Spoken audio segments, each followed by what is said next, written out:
Are you tired of feeling like a newbie every time you climb? Well, there's one skill that can change everything, and we're going to teach Ginger that this week, so stick around to find out what it is. Come on, stand up on that left foot, you got it. Good.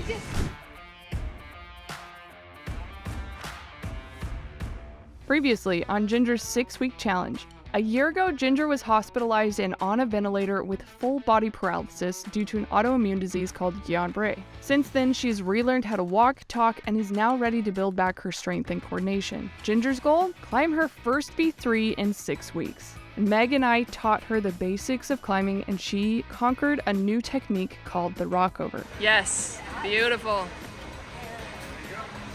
Yes, you are getting so good at that. Hey. Hey, Mom. How are you? Good, how are you? Good. Little, knees are feeling it today, are they? Yeah. Okay. Yeah, but on that same foot. Okay, we'll pay attention.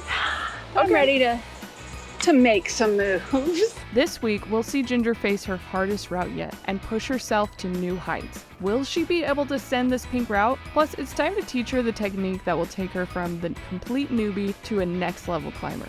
There is a way to do this entire climb with rockovers, which we taught her last week. However, there is an even easier way. Considering that Ginger struggles with endurance, we want to help her climb more efficient. To do that, she'll need to reach further without using a ton of energy. One move that enables reaching further with minimum strength and optimal efficiency is called flagging. Plus, this move is the move that a lot of professional climbers rely on heavily, so you'll no longer look like a newbie and you'll even resemble professional climbers. But in superhero origin story fashion, she's only got 1 week to do it. Not because a villain is coming to destroy the world, but because she's only has 1 week before she moves halfway across the country. After this week, it may be months before she comes back to the gym, so she needs to get this route done within 3 sessions we're doing this week. What is flagging, you may be asking, and how will they help Ginger reach further, use less energy, and look like a pro climber while doing it? Flagging is essentially a way to counterbalance your body and movements so that you can maintain control over your position with minimum effort. There are 3 types of flags, but we're going to focus on the most common one, the outside flag. With an outside flag, you can maintain 2 points of contact on the wall at all times. If you're moving your left hand, then your left foot will be on the hold while your right foot is placed in the counterbalance position, the flag position. Depending on where you're reaching, you will adjust your counterbalance foot to accommodate the direction and amount you are reaching. This means that some movements only require your foot to be a little bit away from the other foot in order to counterbalance your body movement. Some movements require you to move your foot out significantly higher in order to counterbalance your position.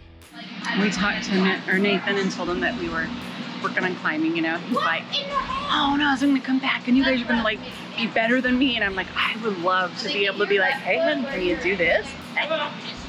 If you've been watching this series from episode 1, then you know that I think the best way to take the knowledge of the move into actually being able to implement it while climbing is by training the move and completing drills every time you go to the climbing gym. Meg showed Ginger an incredible drill for training flagging, and this drill has 2 parts. The first part is completing a route by flagging on each move. You may have seen this before. The second part of the drill is a little bit different though. You're going to repeat the route, but this time try to skip as many holds as you can to reach the top. Really leverage that flagging and see how far you can reach. If you want to take this a step further, then repeat the route a 3rd time, and instead of skipping as many holds as possible, skip some holds but focus more on making the route as easy as possible. That might include all flags or maybe just a couple of flags to finish the route. We had Ginger try this drill out, but it was taking so much energy that we decided to have Ginger hold off on doing this drill until next week. Since we only have this session and 2 other climbing sessions to finish this route, we are going to focus on individual moves. It may end up interfering with her complete development over the next 6-week challenge, but it will help Ginger focus on this route and build the confidence that would come from this route. Our bet is that the benefits of finishing this climb will be bigger than Ginger implementing and wearing herself out on the flagging drill. Step through with your right foot. Where? That hold next to you. With my right foot. Right foot, yep. There you go. Flag your left foot out. Right into the wall. I cannot reach. Yes, you can. I got you for short. Okay. No. I don't have the strength from there to go up. That being said, day 1 is done and it's time to go pack more boxes. Next session is when we will see Ginger make significant progress. Coming back to the gym for another session, Ginger was feeling excited, and so was I. Now that she knows how to flag, it's time to actually practice the flag on this route. She was feeling pretty confident with the first move, especially when she moved her foot out a little bit further and felt that difference with a solid flag. To ensure that she was feeling really confident and made the move as efficiently as possible, we had her repeat the first move in sets of 3. And after 3 sets of making the move 3 times, she could probably do this move in her sleep. In fact, she's probably going to dream about it tonight. The next flag is a bit of a different experience. It's a lot higher off the ground, and Ginger has to really put her foot out there and lean backwards. It can be scary. So to help her feel more comfortable, we mimicked a similar movement with her feet on the ground. The goal here is that you can maintain your feet on the ground and be super comfortable, but then you're going to lean back and reach for the hold. After she did this a few times and got pretty comfortable, we moved her up onto footholds so she knew what it was like to have her weight in her toes. It wasn't a perfect recreation of the move, but it helped Ginger build a lot of confidence. Good. Now get your feet up. Yes, tap and push off. After all this practicing each move and attempting the flagging drill, it was time to try the second flag on the actual hold. But before we do that, let me share with you 2 common mistakes that Meg and I see when we're coaching people on how to flag. See, the first one has a really easy fix. Now, after practicing the rockover move, you may feel like you need to point your knee towards the next hold. And for a rockover, that's totally true. But it isn't the case for flags. For flags, you're actually going to place your hip closest to the next hold into the wall. For an outside flag, this means that the hip attached to the foot on the hold will be pushed against the wall. As soon as Ginger made that adjustment and put her right hip against the wall, she was able to reach the hold so easily that she didn't have to move her feet at all. It made the movement so she could actually repeat it 3 times without really moving the rest of her body. And just tap the next hold. Yep. 1, 2, 3. Okay, come on down. Considering that Ginger is essentially leaning back towards the next hold and not taking advantage of the full flag, we figured let's take advantage of the opportunity and have her push off the footholds like you would with an active flag to reach an even further hold. This would be more efficient because instead of making 2 moves, she'll be making 1 move. But every time Ginger did this in the practice, she would swing off the wall. Without proper training and use of drills with flags, you may also find this problem. However, there is a rather easy way to prevent this, and is primarily based on keeping your core tight. So if you ever hear someone say, "Stay tight" or "Engage your core," then try these 3 steps. Just so you know, visually these steps look like you're just pointing your toe, and though that's the gist of the move, what's actually happening includes a bit more. So starting with step 1, at the same time as pushing off the foothold, you will also push your leg and foot into the wall. Step 2 is to smear your foot against the wall. Smearing is like scraping your foot against the wall, and though I don't always smear my foot when I use flags, it is a step that can help keep your core tight. And step 3, at the same time as all of this is going on, you're going to point your toe. So that's probably why people think the gist of it is just pointing your toe. That does help, but that is step 3. Don't forget steps 1 and 2. With these 3 adjustments, you can see that Ginger was able to complete the flag rather easy. But alas, it is the end of the day and time to go home. Today is the last day for Ginger before moving day. She has to get the route today, otherwise she leaves knowing that she'll never have the chance to finish the climb again. Flagging is the crucial move on this route and it is our focus, but there's one move that unless you complete makes flagging useless in your toolbox. You could say it's like having a screwdriver without any screws, and I guess in this analogy the move is the screw, I guess? Anyway, the cross through is the next move on the route. To complete this move, you'll pop your hip away from the wall for a moment to create space for your flagging foot to cross through. Then, when you place your foot on the hold, you can unfurl the rest of your body and prepare for the next position. Since the cross through move is a little high and falling is hard on Ginger's neck, we took her to another part of the gym to recreate the movement. It took a few tries, but once Ginger was making this move rather well, she decided to try it on the route again, and she got it.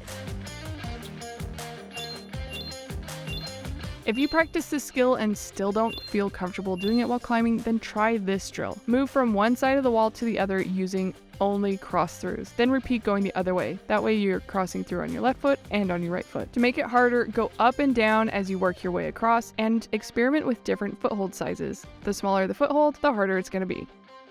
Okay, flag out. Remember, point your toes. Good, yes. Yes, there you go. Cross through. Good. Right foot up.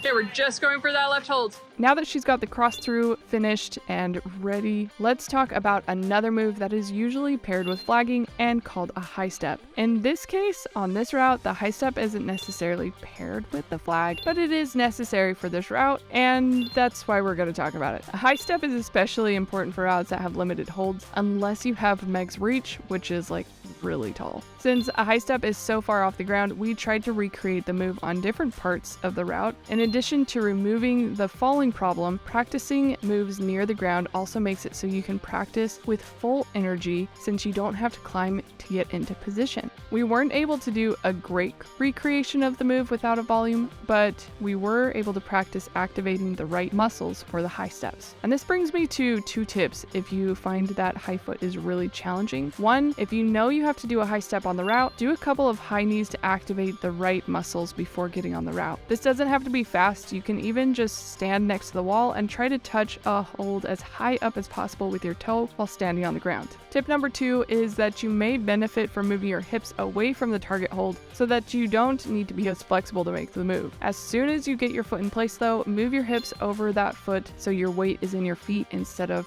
in your hands. A lot of climbers that Meg and I coach use the wrong part of their foot when first learning the cross through. You may think that you need to place the outside of your toe on the hold, but you're actually going to place your big toe on the hold, similar to what we teach in episode 1. This will enable you to pivot and use the footholds properly. Ginger is making these moves pretty consistently, but it's time to put it to the test. Will she finally be able to climb the entire route now that it's the end of the session? I got to the small hold, cross through. Good. Right hand up or left hand.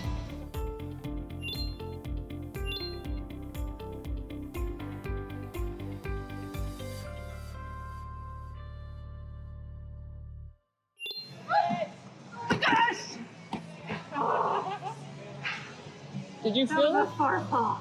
it? Was. That was probably the furthest you've done. Ow. Stay tuned though, because Ginger's actually going to try one more time. Ginger was so bummed not being able to get to the route that she decided to go to the gym one last time. So after packing up the truck, and even though she could hardly hold her head up, she decided to go to the gym, strap on her shoes one last time, and climb the route.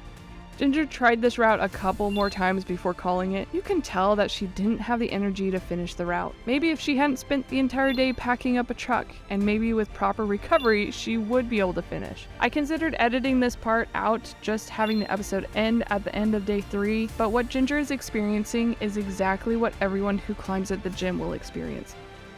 There have been tons of times where I never get the chance to finish a route. It's not the best feeling, but eventually these moments get easier. I guess this forces Ginger to move her sights onto a new route at whatever gym we find in Texas, where she's moving next for week 4 of the challenge. First time today. Oh, my heart hurts. Your heart? I didn't drop the way you showed me.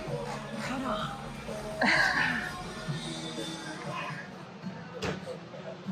If you haven't seen the first 2 episodes of this challenge, click on this video to be brought to episode 1. If you're all caught up, check out the next episode here, where Ginger takes on visiting a new gym while adding another incredible tool in her climbing tool belt.